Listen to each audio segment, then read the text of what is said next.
Nous sommes le 23 août 2010 et cette conférence est consacrée à la philosophie hermétique. On pourrait aussi la nommer magie et magnétisme, chaman et guérisseur, ou encore de la magie au magnétisme. On va parler finalement de cette énergie magnifique, énergie de vie. De tout temps, les hommes se posent des questions fondamentales. Parmi ces questions, il en est une qui semble essentielle. Qu'est-ce que la vie? Quelle est cette force nommée vie? À travers cette conférence, nous allons voyager dans le temps. Nous allons examiner les différentes manières dont est perçue, utilisée, imaginée et finalement comment à partir de révélations intuitives, méditatives ou reçues en état de transe, les hommes se sont efforcés de comprendre et de faire l'expérience de cette force universelle, la vie. Les noms que l'énergie vitale a portés ou porte encore sont innombrables. Mana, Oranda, Wakan, Prana, magnétisme, etc. L'homme ne s'est pas contenté de comprendre intuitivement cette force, mais il a aussi essayé de l'utiliser. Il a essayé de l'utiliser à des fins diverses. Et c'est ainsi que naquirent rituels, rituels et cérémonies destinés à capter et mettre en œuvre cette fameuse force magique. Ces pratiques sont connues sous le vocable de sciences occultes. Le mot magie provient du terme mag, M-A-G, qui signifiait dans le temps science et sagesse en Perse antique. Dans les peuplades mèdes, l'Iran actuel, certains mages avaient diverses fonctions. Interpréter les songes, pratiquer la divination, sacrifier au soleil, à la lune, à la terre, au feu, bref, aux éléments, mais aussi chanter la théogonie, participer au pouvoir politique et procéder à des rites funéraires. Tout le monde a bien entendu parler des rois mages bibliques. Qu'est-ce que la magie? La magie, c'est l'étude de la pratique, l'étude et la pratique du maniement des forces cachées de la nature. Dans de nombreuses cultures, les moyens mis en œuvre par la magie en tant que science occulte s'opposent aux démarches scientifiques ainsi que souvent aux religions établies. La culture de la magie a survécu à toute instauration des cultes religieux et à toutes les tentatives de détruire cette connaissance ancestrale, ayant ses racines dans la nature profonde de l'existence humaine. Elle plonge ses perceptions dans l'inconscient et remonte à l'unique langage perceptible par tous les humains, le langage de l'esprit dompté par une longue réflexion méditative. Elle regroupe l'ensemble des théories, des techniques et des sentiments mystiques par lesquels les sociétés originelles et les occultistes expliquent l'univers, captent et utilise cette force.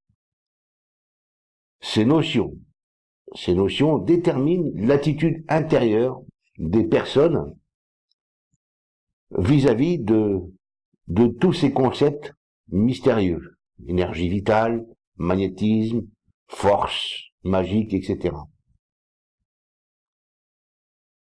Pour l'Antiquité et le Moyen Âge, toute personne ayant des connaissances naturelles non communes était un magicien. Était un magicien qui pouvait guérir, jeter ou lever des sortilèges. Toutes les sciences du Moyen Âge, astrologie, alchimie, médecine, la science des pierres à l'époque, des plantes et des animaux, la science du monde et de l'homme, microcosme et macrocosme. Tout ceci constituait un ensemble bien connu sous le nom de philosophie hermétique. Dans les communautés initiales, la magie apparaît comme une sagesse traditionnelle, comme le savoir séculaire des anciens. Sagesse et savoir qui enveloppent et comprennent tout l'ensemble de leurs connaissances. Cette magie est alors à la fois une cosmologie, une anthropologie et une pneumologie, la science de l'âme. Toute cette science est imprégnée d'une même conception fondamentale, la conception de la force magique ou esprit universel.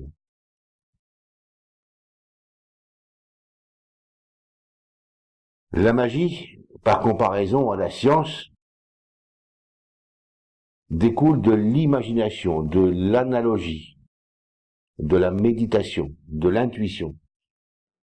C'est une philosophie naturelle qui embrasse l'ensemble du monde matériel, l'homme, son environnement imaginaire, les forces, esprits, beaux, mauvais, anges et démons.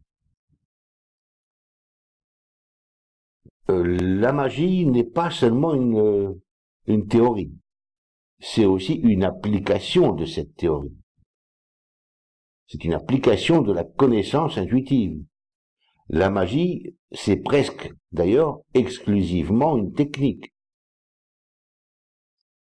C'est une technique inspirée par une conviction et des sentiments mystiques qui découlent, le plus souvent, d'expériences transcendantales, méditatives. Le magicien qui veut guérir une maladie la considère comme le produit d'une force invisible et il cherchera à supprimer cette cause invisible par une technique appropriée. Rites, cérémonies, rituels, forces magnétiques, etc.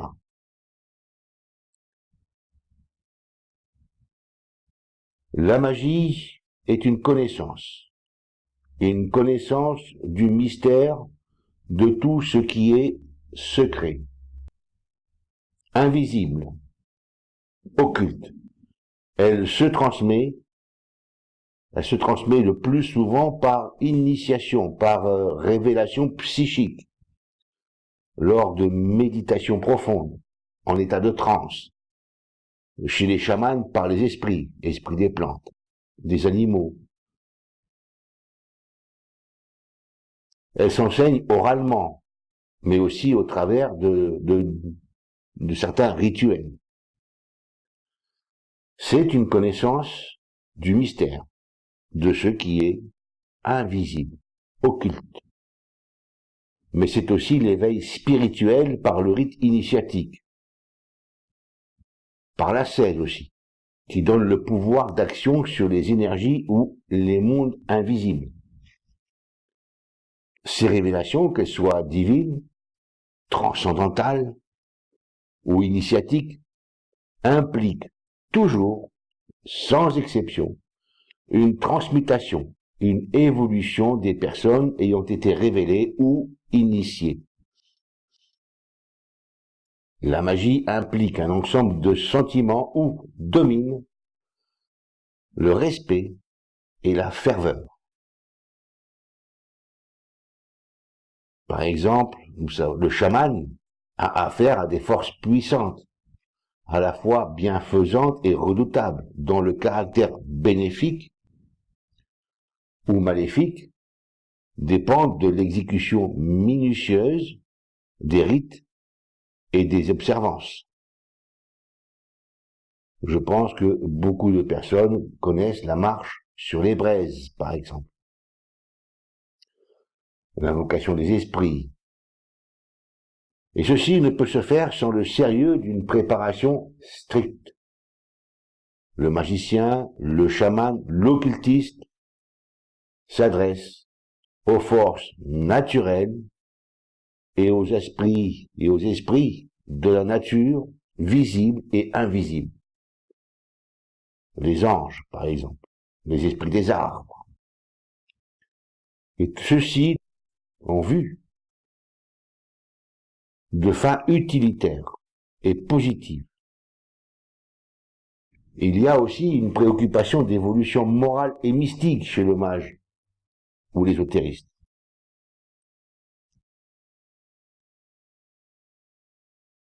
Toutes les peuplades ancestrales ont tenté d'expliquer les activités de l'univers par un concept dynamique. La force, l'énergie, le mouvement ou l'esprit, le souffle aussi.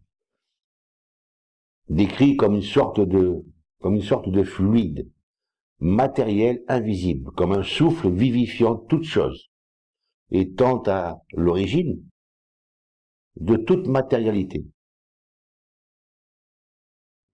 Fluide agissant mais dépourvu d'intelligence personnelle, susceptible de recevoir, d'incorporer et de manifester les idées, les impressions des esprits humains ou supra-humains.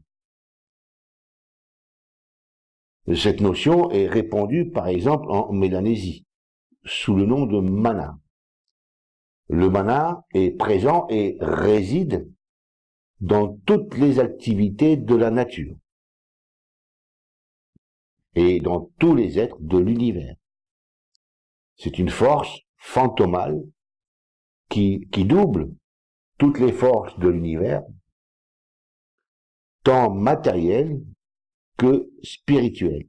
Il concourt à toutes les activités matérielles ou spirituelles sans jamais se confondre avec elles. Le mana n'est pas assujetti à un objet déterminé.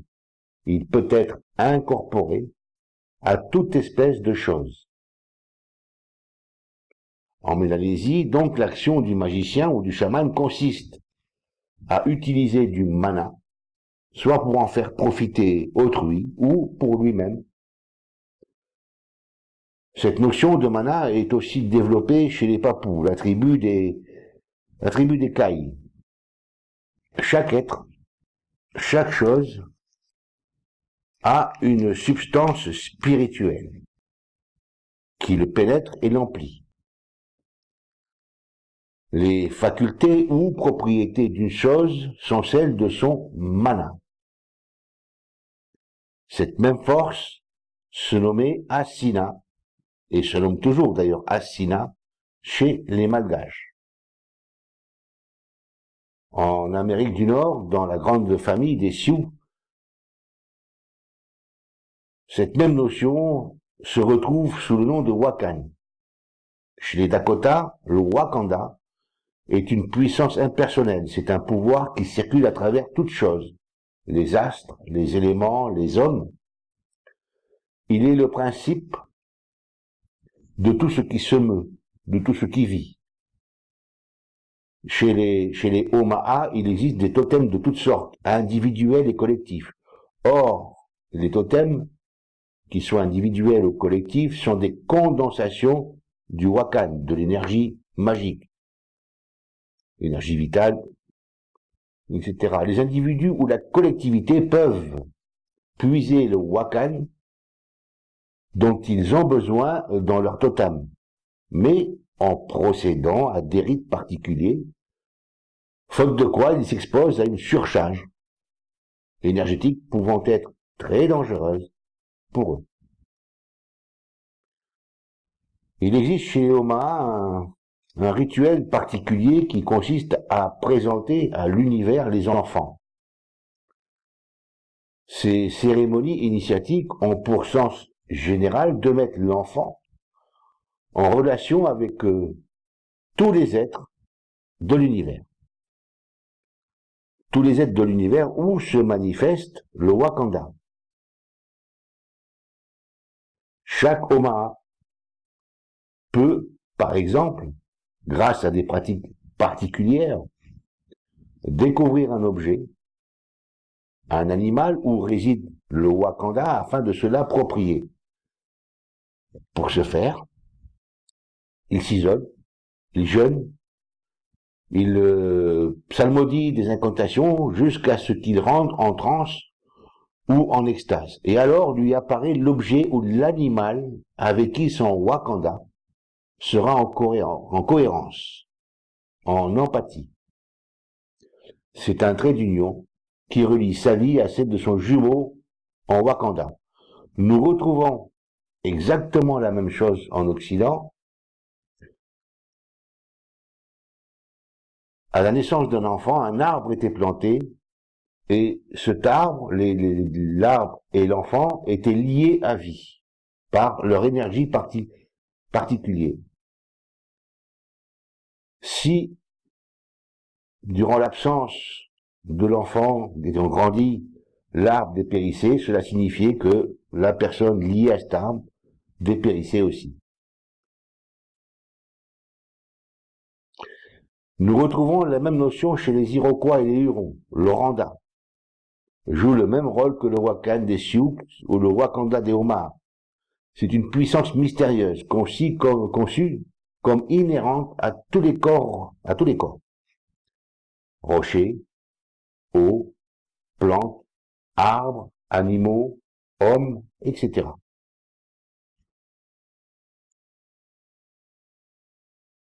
C'est la cause efficiente de tous les phénomènes et de toutes les activités visibles et invisibles. Nous pourrions ainsi énumérer le même concept chez pratiquement toutes les tribus indiennes, d'Amérique du Nord, du Mexique, d'Amazonie, des peuples d'Afrique, d'Asie. Après cette approche qui nous a fait saisir le caractère général et impersonnel de la force magique, de l'esprit universel, sa nature dynamique, nous allons tenter d'en comprendre mieux la nature profonde en la considérant chez certains peuples.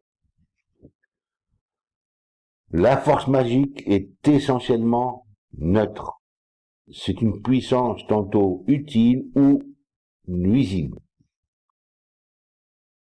pouvant détruire ou construire, provoquer un fléau ou l'arrêter, rendre fertile ou stérile, donner la maladie ou la guérir.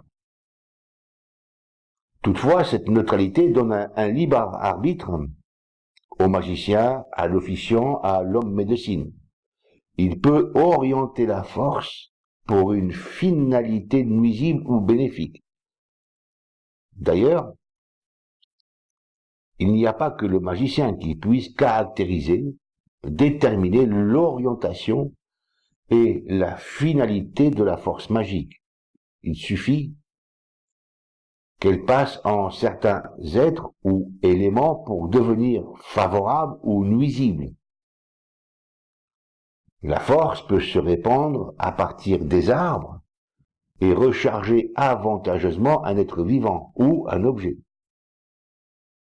Elle peut aussi se diffuser d'un être malfaisant et venir nous déranger. Elle peut se dégager d'un être malade et nous la ressentirons. Des lieux peuvent être chargés en fonction des événements positifs ou négatifs qui ont imprégné la force et qui s'est irradiée aux alentours, venant elle-même imprégner tout ce qui se trouve aux alentours, les murs, les arbres, etc. L'utilisation de la force magique ou de l'énergie universelle est déterminée dans son action par l'intention de l'officiant. L'intention de l'opérateur devient pratiquement le but de la force. Cette intention vivifie la force. La résolution de l'officiant donne direction et but d'action. L'intention agit à distance sur la force énergétique de la cible, objet, lieu, être vivant. L'intention qui charge l'énergie d'une vitalité, c'est une force libérée dans le monde nouménal et devient un noumen conceptualisant, agissant, selon la charge transmise initialement par l'opérateur, et va tendre à réaliser le but recherché.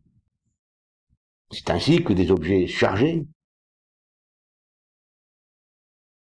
deviennent porte-bonheur, bénéfiques pour la santé.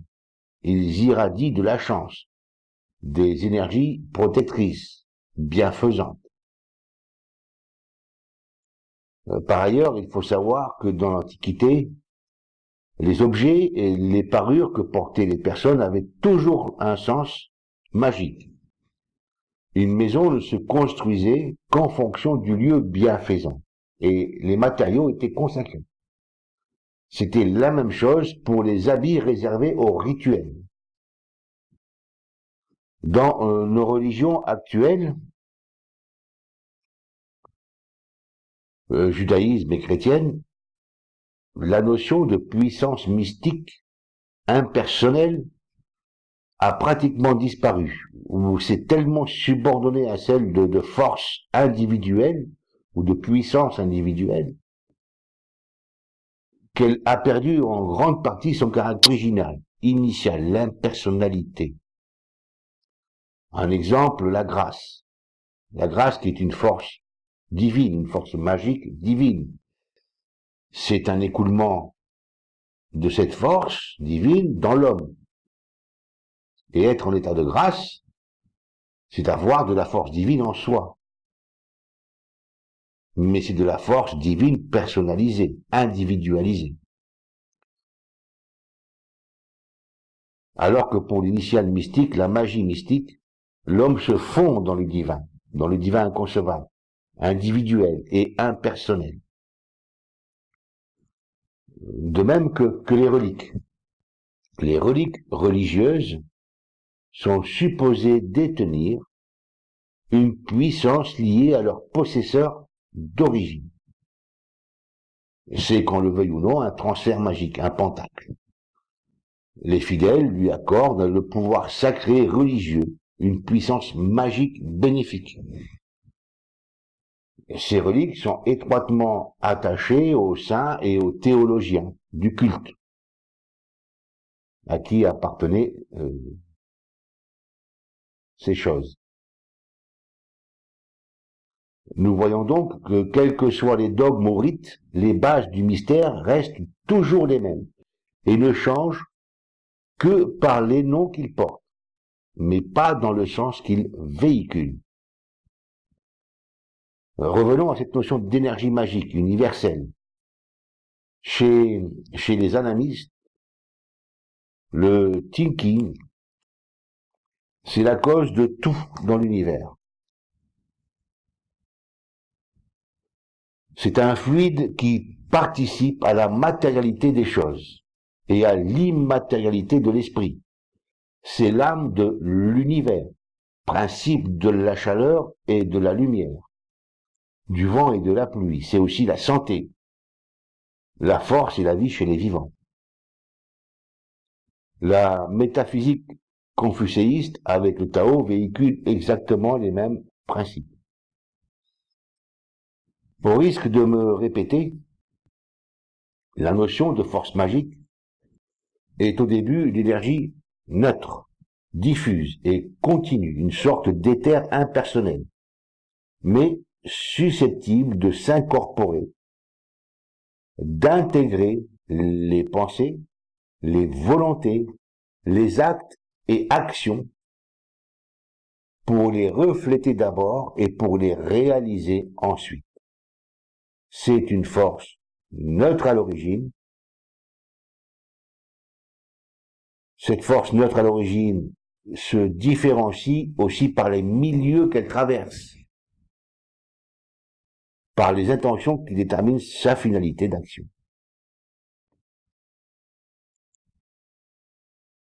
L'art et le culte magique ne se différencient pas dans la pratique. Ils visent l'un et l'autre à des fins utilitaires, capter et utiliser cette force, cette énergie. Soit que l'on espère un profit individuel ou collectif, guérir, soigner. La force, comme nous le savons déjà, est une sorte d'activité universelle ou de vie cosmique, mystérieuse. Cette énergie est diffuse dans l'univers et se manifeste aussi particulièrement dans les éléments. Gaïa, la terre, mère. Sophia, la sagesse nature des occultistes. Avec le temps, les hommes des peuplades dites primitives ont appris à connaître les règles et les lois qui régissent cette force naturelle et présente dans l'ensemble des éléments de la nature.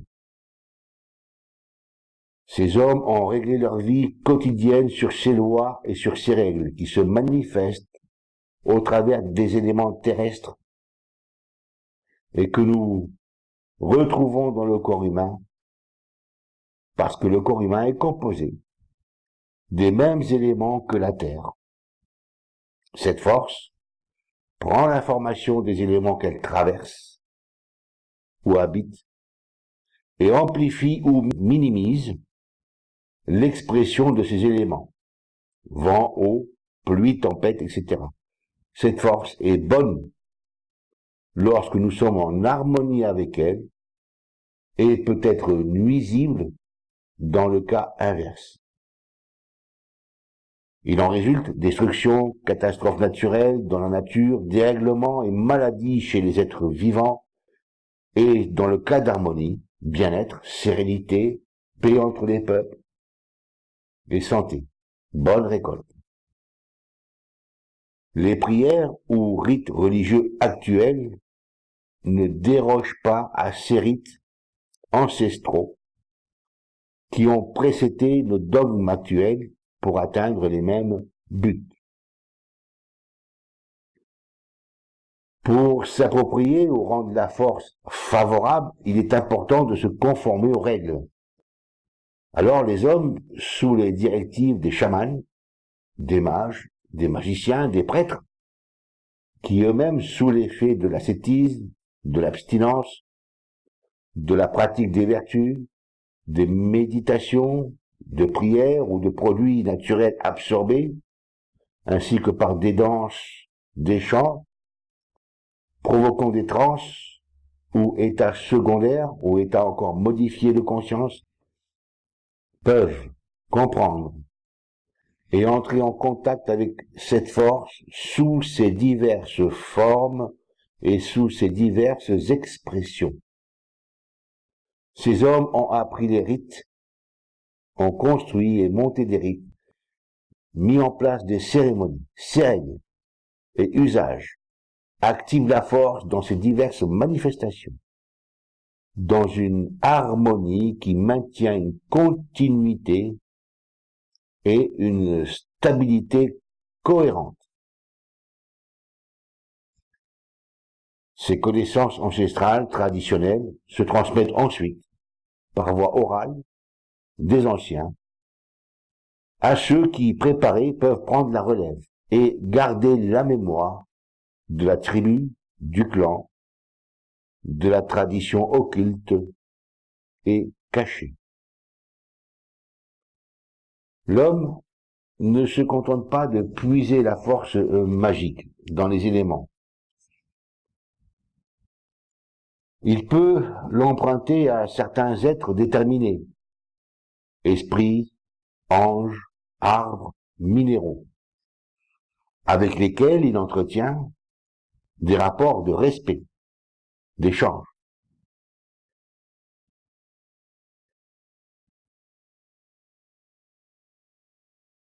C'est ainsi que, par exemple, les fétiches sont des objets chargés, souvent composés de diverses choses, pierres, coquillages, totems, bijoux.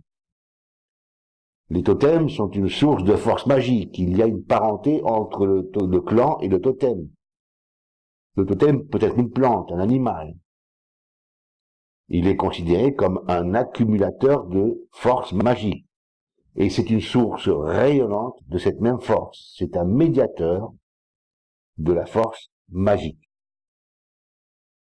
Les amulettes et les pentacles sont aussi des accumulateurs de force magique. Ils sont généralement bénéfiques pour les possesseurs. Certains emplacements sont érigés en totem. Les pierres levées, par exemple, peuvent signaler un lieu tellurique chargé. Les exemples ne manquent pas. Les lieux sont innombrables.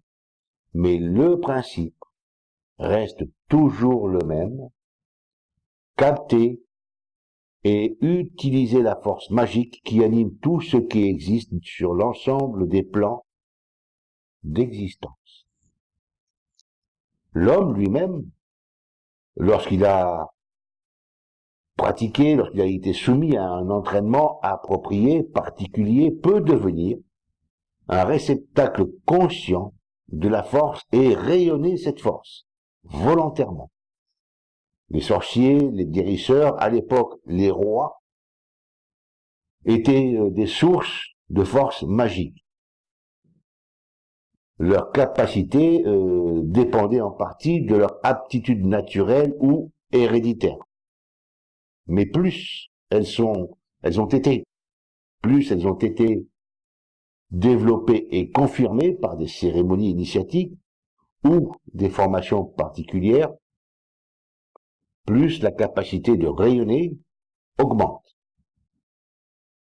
Comme les totems, ces personnes portent des charges d'énergie qu'ils peuvent utiliser et rayonner volontairement. Tout homme peut provoquer en lui certains états particuliers et ainsi participer au pouvoir de la force vitale. Les rites initiatiques, les extases, les méditations sont autant de moyens pour parvenir à ces états particuliers qui permettent la prise de conscience de cette force naturelle. Cette prise de conscience, cette connaissance, une fois acquise, il est important de suivre un entraînement particulier pour utiliser la force magique dans le sens souhaité. La fixation d'une flamme, d'un objet brillant, d'un miroir était loin d'être inconnue pour les peuplades primitives. Mais par-delà tous ces moyens, il en est deux d'une valeur éminente, la danse et le chant psalmodié, rythme, cri, son particulier et précis, exclamation gutturale, provoquent des états de transe, d'exaltation, etc. Ces rites induisent des états de conscience qui amènent une sorte de vie ou une force magique qui permet pendant un temps limité un pouvoir particulier quant à l'utilisation de la force vitale. Le souffle, le feu, l'eau, la terre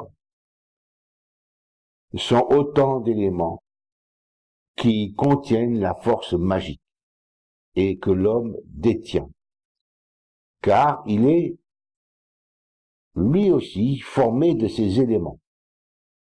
Et son esprit peut utiliser ces énergies pour son bien ou pour son malheur.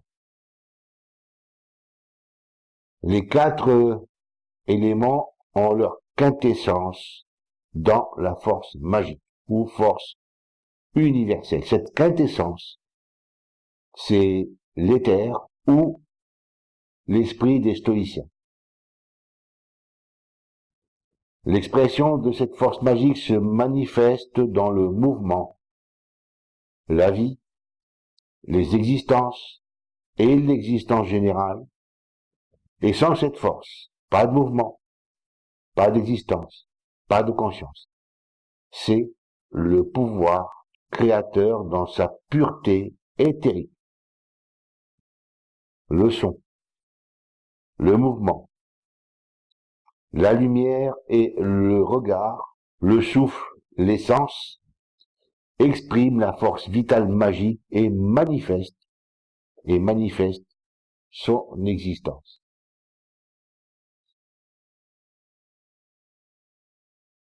Nous allons à présent en venir aux traditions occidentales à partir du Moyen Âge. Durant le Moyen Âge règne, presque sans conteste, les explications par les esprits, par les anges qui régissent les planètes et les étoiles. Mais cette période a été le Lathanor, le chaudron de l'occultisme, qui avait déjà été préparé par certains philosophes kabbalistes. Vers la fin du XVe siècle, un homme, Paracelse, homme d'un immense savoir emprunté à toutes les sources et écoles de l'époque, voire aux traditions populaires, mais aussi initiatiques. Paracelse conçut le magnétisme comme un dynamisme et imagina l'univers entier sur ce type d'activité. C'était un esprit intuitif. Il retrouve et ressaisit les notions de la force magique de l'ancienne tradition, qui à son époque existe encore dans les peuplades primitives, sachant que ces notions existent toujours de nos jours. Paracelse pose comme certitude une force universelle toute puissante au-dessus de laquelle il n'y a rien. Cette force remplit tout et tous. Les éléments et les vivants subsistent et vivent en elle. Si elle n'existait pas, la vie s'éteindrait, les éléments se dissocieraient.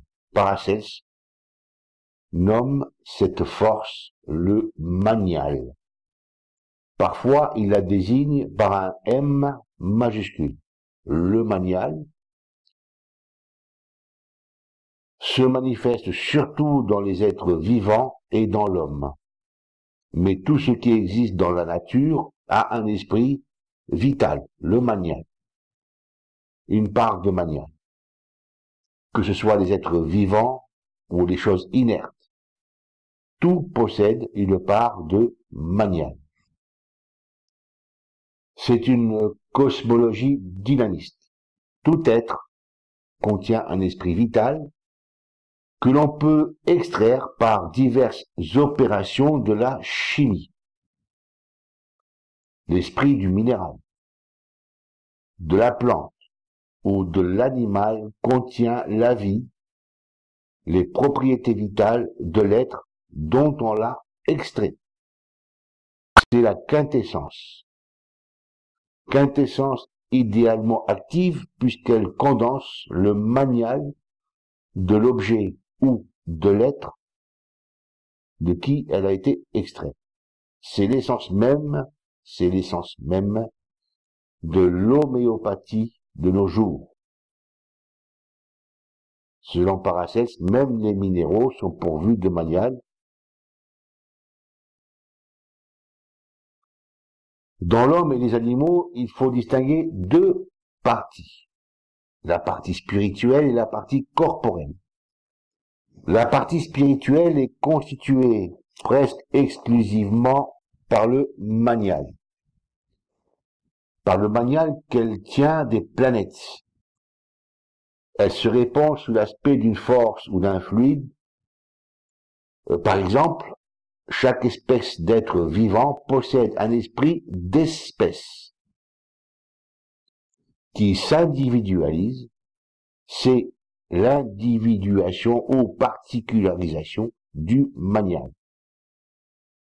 Certains appellent ça aujourd'hui les champs morphiques. C'est à partir de ce postulat que s'élaborent les théories de la communication à distance. Les effets de sympathie et de concordance, ou d'antipathie, de répulsion, involontaire, machinal, irréfléchi, s'expliquent par les correspondances énergétiques, spirituelles, individualisées du manial. La volonté d'une personne peut, par l'effort de son énergie spirituelle, agir sur l'être spirituel d'une autre personne, agir sur son manial individualisé. Cette action peut, par répercussion, affecter le corps dans un sens positif, soin, ou négatif, mauvaise magie. À partir de là, Paracels explique les effets des malédictions, des maléfices, de l'envoûtement et des soins. L'être spirituel, véritable émanation du manial, qui a pris le caractère de ou des astres par lesquels il est passé, va manifester ses caractères chez les individus qu'elle vient former ou habiter. Ce manial, individualisé pour se manifester, utilise un instrument qui est le corps. Corps qui est imprégné de manial, au même titre que l'ensemble de l'univers. Mais ce manial du corps, Paracels le nomme moumie, M-U-M-I-E. La moumie, c'est le manial qui est propre au corps, dans son entier, mais aussi à chaque partie du corps, organes, systèmes, etc. Autrement dit, le manial se différencie en fonction des éléments qu'il occupe ou qu'il constitue, qu'il anime. À partir de cette notion, il est facile de déduire pour Paracels la transplantation ou le transfert de la maladie dans un arbre, dans un animal, dans un minéral. Ceci, il l'explique par le transfert de la momie, de la partie malade, dans l'arbre, dans l'animal, dans le rocher. L'imposition des mains, pour Paracels, permet d'infuser de la momie saine dans un organe malade et d'expliquer ainsi la momie malsaine. On retrouve ici, dans un ancien texte chinois qui découle d'une forme de massage, le doing.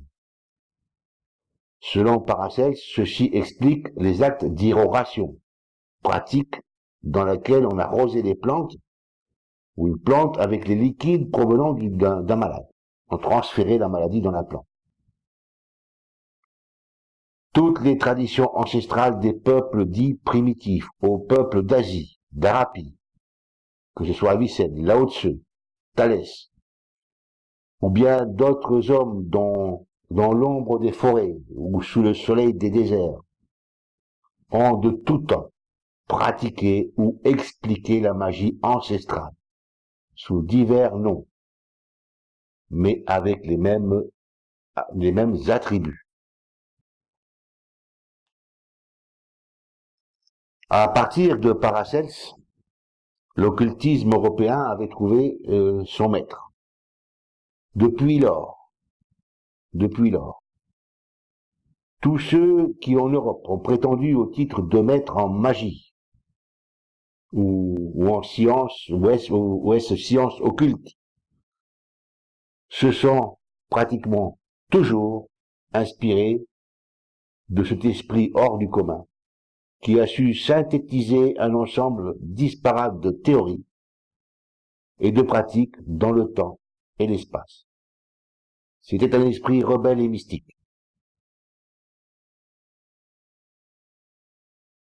qui est à l'origine de pensées très modernes, telles que la médecine du travail ou l'homéopathie. La technique des pentacles a eu aussi une grande part chez Paracelse. Après Paracelse, Robert Fludd, XIVe siècle. C'était un éminent rosicrucien, médecin de profession.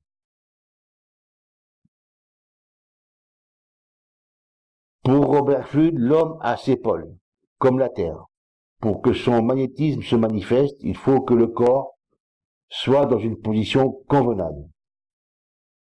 Après avoir examiné sur ce point l'opinion des anciens et surtout celle de Platon, de Pythagore, d'Aristote et d'Empédocle, il conclut qu'il doit y avoir, que l'homme doit avoir la face tournée à l'Orient, face à l'Est, le dos à l'Occident, à l'Ouest, et les bras l'un tendus vers le Sud et l'autre vers le Nord.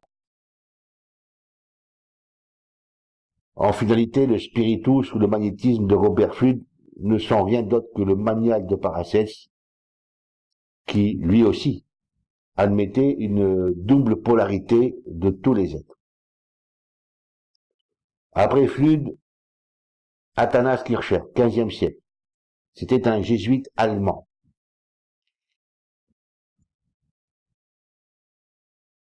Graphologue orientaliste. Kircher distingue plusieurs genres de magnétisme, celui des planètes, celui des éléments, celui du corps, métallique, le soleil, de la lune, de la mer, celui des plantes et des animaux, ou magnétisme animal, qu'il nomme zoomagnétismus. Zoomagnétismus. Retenez bien ce mot. Toute la nature lui parut magnétique, c'est-à-dire un tout dont les parties étaient liées par une puissance attractive ou répulsive, semblable à celle de l'élément.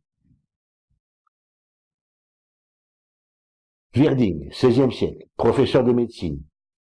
Il y a dans la nature et dans les corps plus de vie, plus de mouvement, plus de magnétisme et plus d'intelligence qu'on en avait admis. Et il ne perçoit que des vivantes dans la nature. Il généralise le système de Kepler, qui considère la Terre comme un être vivant qui a une âme propre, sa vie et ses mouvements. Selon Virding, l'influence a lieu non seulement entre les corps célestes et les terrestres, mais cette influence est réciproque. Le monde entier, dit-il, est soumis à la puissance du magnétisme.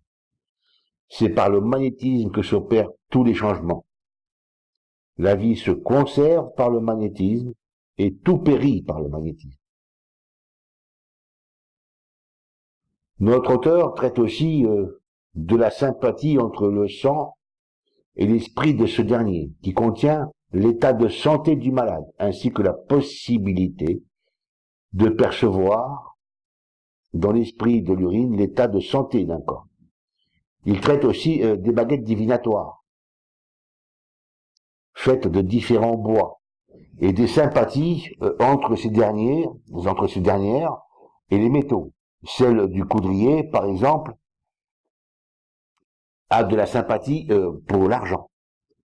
Celle du frêne pour le fer, celle du sapin pour le plomb. Virding parle des esprits à l'imitation de Paracelse, et ceci ressemble fort à ce que nous appelons chez nous des forces. À la suite de Virding apparut Franz Anton Mesmer, XVIIIe siècle. Médecin allemand, fondateur de la théorie du magnétisme animal, emprunté à Paracelse et à Kircher, souvenez-vous, zoomagnétismus. Magnétisme animal. Le système de Mesmer est aussi connu sous le nom de mesmérisme. Mesmer remplit toute la fin du XVIIIe siècle. Tout le monde connaît sa vie mouvementée, ses actions auprès des académies et des souverains, ses succès de guérisseur, mais aussi ses déboires. Voici les propositions les plus importantes que Mesmer voulait faire adopter par les savants de l'époque. Le fluide magnétique baigne toute chose. Universellement répandu, il ne laisse subsister aucun vide. D'une subtilité incomparable, il est susceptible de recevoir, propager et communiquer tous les modes de mouvement. Un double courant universel en procède, flux et reflux. Les astres s'attirent et se repoussent, de là, la gravitation des mondes, les mouvements des océans, etc. Cet agent qu'il nomme magnétisme animal se trouve particulièrement dans le corps humain, par des propriétés analogues à celles de l'aimant, et s'y répartit selon les lois d'une double polarité. Le magnétisme peut se communiquer aux objets, vivants ou animés, selon leur réceptivité particulière. L'action fluidique peut s'exercer à de grandes distances, sans intermédiaire apparent. Cette force peut être accumulée, concentrée, transportée, comme la lumière. Elle est réfléchie et multipliée par les glaces ou les miroirs. Le son la propage et l'accroît. Chez les êtres vivants, la santé résulte de l'équilibre fluidique. La maladie, du déséquilibre du magnétisme. Par l'action de la volonté du magnétiseur, l'emploi des passes, de la mise en rapport avec des accumulateurs magnétiques, tels que baquets, bouteilles, le médecin peut rétablir l'équilibre fluidique, guérir immédiatement les maladies des nerfs et, par répercussion, les maladies liées aux maladies nerveuses, toutes les autres maladies. Mesmer ne fait que renouveler la théorie de Paracelse, de Robert Fludd, de Virding et des peuplades dites primitives. Finalement, la tradition de la force magique a été reprise par toutes les écoles de magnétisme et a poursuivi son chemin au travers de personnages après Mesmer, tels que le baron du Potet. Dans son livre La magie dévoilée, il dit la chose suivante. Apprenez à distinguer cette force créatrice qui échappe tout d'abord à nos sens. Elle est pensée avant de se traduire en acte. C'est ainsi que nous approcherons un jour de la vérité et que nous comprendrons les paroles des anciens sages. Le marquis de Puységur, Deleuze, les Durville, etc. Denis Jules Dupotet, ou le baron Dupotet, était un ésotériste et un magnétiseur français.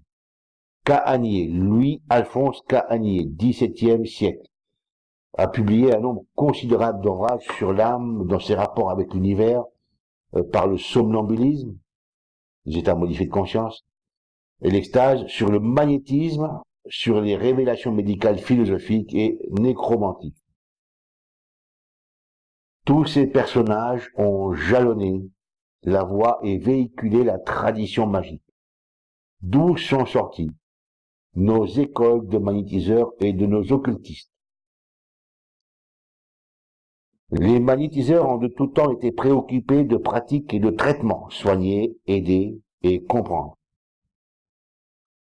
À côté des magnétiseurs, des esprits plus spéculatifs tels qu'Eliphas Lévy, Stanislas de Gaïta, Papus, les Durville se chargèrent de répandre et de réapprendre au monde profane la philosophie dynamique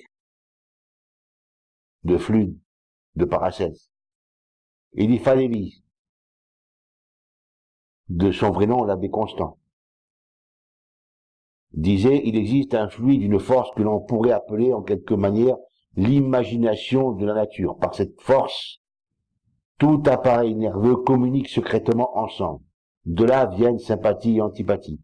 Par là se produisent les phénomènes de seconde vue et de vision extra-naturelle. Cet agent universel des œuvres de la nature, c'est l'Odé, O-D, des Hébreux, et du baron de Reichenbach, c'est la lumière astrale des martinistes. Pour Stanislas de Gaïta, ce mystérieux agent, dit-il, compte ses noms par centaines. C'est au dire des kabbalistes le serpent fluidique d'Astia. Les platoniciens y voyaient l'âme physique du monde qui tient enclose les semences de tout être, puissance inconscience par elle-même, mais propre à réfléchir toutes les pensées, puissance impersonnelle, mais susceptible de revêtir toutes les personnalités, puissance que la dette peut pénétrer, contraindre et subjuguer. C'est en un mot, la lumière astrale des martinistes. Au reste, c'est cette force qui, projetée par la pensée et la volonté, crée les êtres larvaires, les lémures et fantômes que les occultistes appellent les élémentaux, que l'on appelait dans l'Antiquité nymphes et phores et sylvains, au Moyen Âge farfadets et gobelins.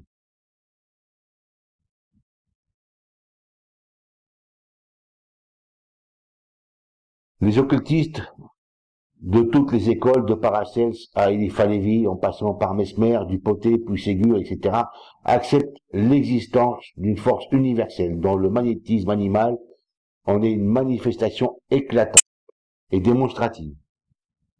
On constate que cette force universelle, maniale ou lumière astrale, OD, etc., est tout à fait comparable au mana, au Wakanda, à l'Oranda des peuplades primitives, mais aussi au prana des Indiens. C'est incontestable. Cette force, chez les uns comme chez les autres, sert à expliquer toutes les guérisons, les faits inexpliqués, visions d'extase, double vue, etc. Pour les peuples primitifs, le surnaturel n'existe pas. Tout est naturel. Le visible et l'invisible ne font qu'un. Et le voyage de l'un à l'autre s'effectue par les rites ou attitudes ou méditations particulières. C'est la même chose pour les occultistes qui pratiquent dans le secret, sachant que seules les personnes étant réellement prêtes peuvent participer à des initiations révélatrices. Pour ceux qui aient des connaissances transmises dans le secret de l'oreille, et sous le manteau de l'ermite. Les lèvres de la sagesse sont closes, excepté aux oreilles de la raison, nous dit le Kybalion. Où en sommes-nous au XXIe siècle? Les communications aidant, nous voyons une explosion de méthodes et de techniques dites nouvelles. Les appellations sont nombreuses. Un effet de mode s'installe, et il est dans l'air du temps de pratiquer l'énergétisme et diverses autres méthodes qui portent aussi divers noms. Chacun s'approprie l'énergie et invoque sa propre méthode, interdisant à l'autre de l'utiliser. Nous voyons des guerres intestinales qui font jour. Et ceci, tout l'inverse du monde de la magie ancestrale. Le monde de la magie ancestrale est fait de respect, est fait de partage, parce que c'est universel. C'est le monde de la compassion, du soin, de la paix intérieure, c'est le monde des mages bibliques. Soyons objectifs. Toutes ces méthodes, ces techniques ne sont que des branches ayant poussé sur un tronc commun. Tout le monde puise dans ce fond collectif. La force magique ancestrale, la tradition cosmique universelle. Mais prendre la branche pour la réalité ultime, c'est peut-être se détourner de l'élévation initiale pour finalement arriver sur du vide, où nous ne trouvons que dispersion et schizophrénie. En dernier lieu, nous voyons que tous les êtres vivants puisent dans le même chaudron la manne nourricière, mais que chacun la mastique et la digère à sa manière.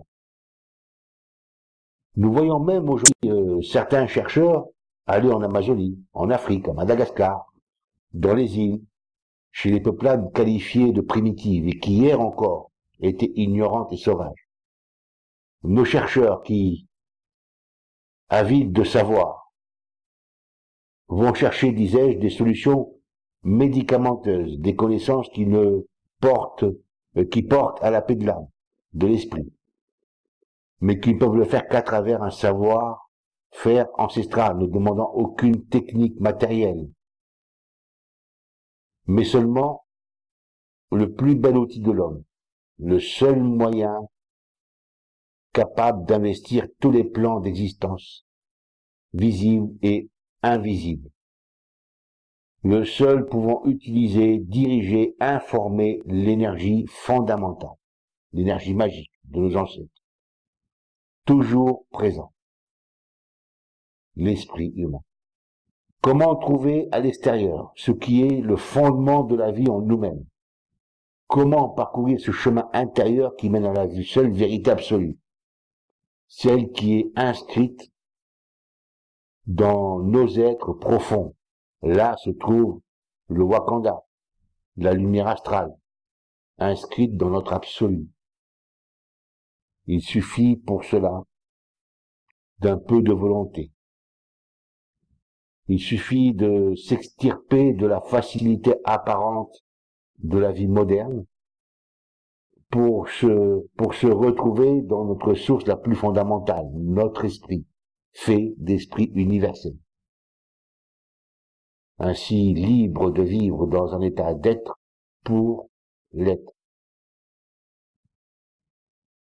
Nous avons terminé cette conférence et je vous remercie